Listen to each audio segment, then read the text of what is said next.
ಪ್ರೀತಿನಿಟ್ಟು ಮಂಕುತಿಮ್ಮನ ಕಗ್ಗವನ್ನು ಆಲಿಸುತ್ತಿರುವ ಪ್ರತಿಯೊಬ್ಬರಿಗೂ ನಮಸ್ಕಾರ. ಇಂದಿನ ಜ್ಞಾನವೇ ಬೆಳಕು ಸರಣಿ ಸಂಚಿಕೆ 103. ನಾನು ಕರುಣಾಕರ ಬಳಕೂರು, ಗಾಯನದಲ್ಲಿ ವಿದ್ವಾನ್ ಸುರೇಶ್ ರಾವ್ ಅತ್ತೂರು. ಬನ್ನಿ ಇಂದಿನ ಕಗ್ಗವನ್ನ ಕೇಳಿ ಬರೋಣ. ಹಳೆಯ ಭಕ್ತಿ ಶ್ರದ್ಧೆ ಅಳಿಸಿ ಹೋಗಿವೆ ಮಾಸಿ, ಸುಳಿದಿಲ್ಲ ಆವ ಹೊಸ ದರ್ಶನದ ಹೊಳಪು, ಪಳಗಿದ್ದ ಮನೆ ಬಿದ್ದ ಕುಂಟ ಕುರುಡನ ತೆರದಿ, ತಳಮಳಿಸುತ್ತಿದೆ ಲೋಕ ಮಂಕುತಿಮ್ಮ.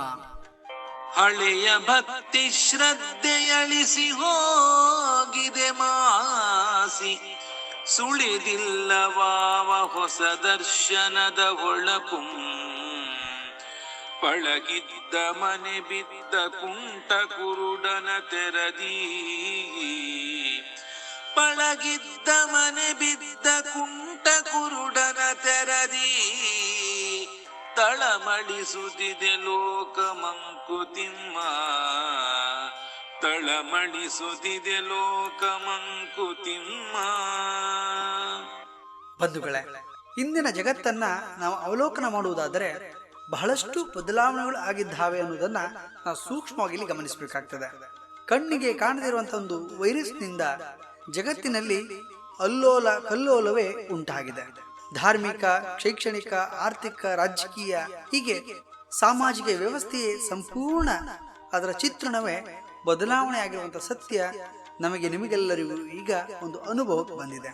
ವಸುದೈವ ಕುಟುಂಬಕಂ ಎಂಬ ಉಕ್ತಿಯನ್ನ ಸಾರಿದ ನಾಡು ನಮ್ಮದು. ಜಗತ್ತು ಒಂದು ಕುಟುಂಬವಿದ್ದಂತೆ ಮಾನವೀಯತೆ, ಸಹನೆ, ಸಾಮರಸ್ಯ ಎಲ್ಲವನ್ನ ಒಳಗೊಂಡಿರುವ ವ್ಯವಸ್ಥೆ ನಮ್ಮದು.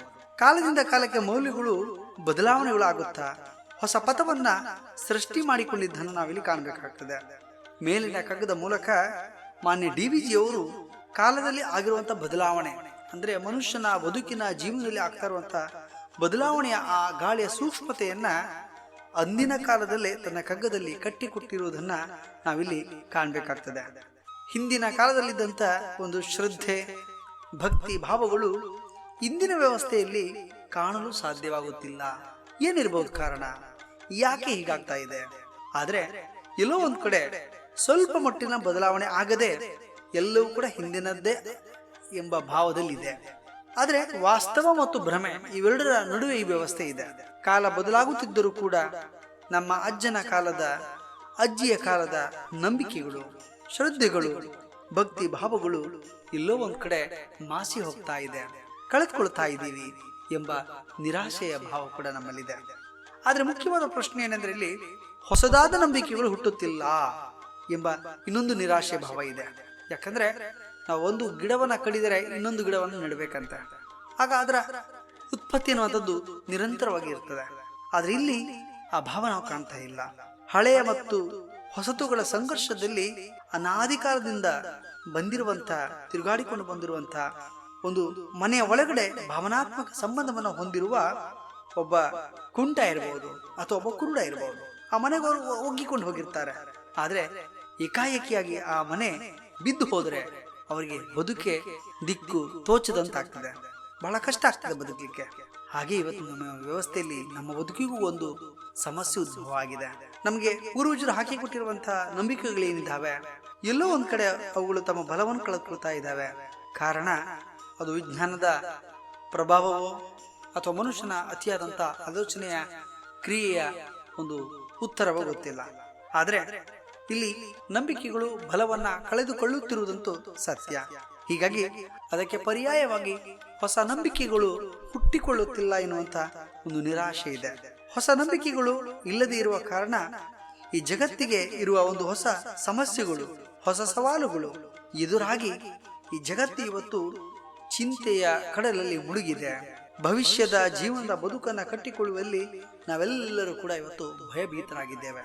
ಬದುಕನ್ನ ನಡೆಸುವುದೇ ಒಂದು ರೀತಿಯಲ್ಲಿ ಹೋರಾಟಕ್ಕೆ ಇಳಿದ ಹಾಗೆ ಭಾವನೆಗಳು ಇವತ್ತು ಉಂಟಾಗ್ತಾ ಇದೆ.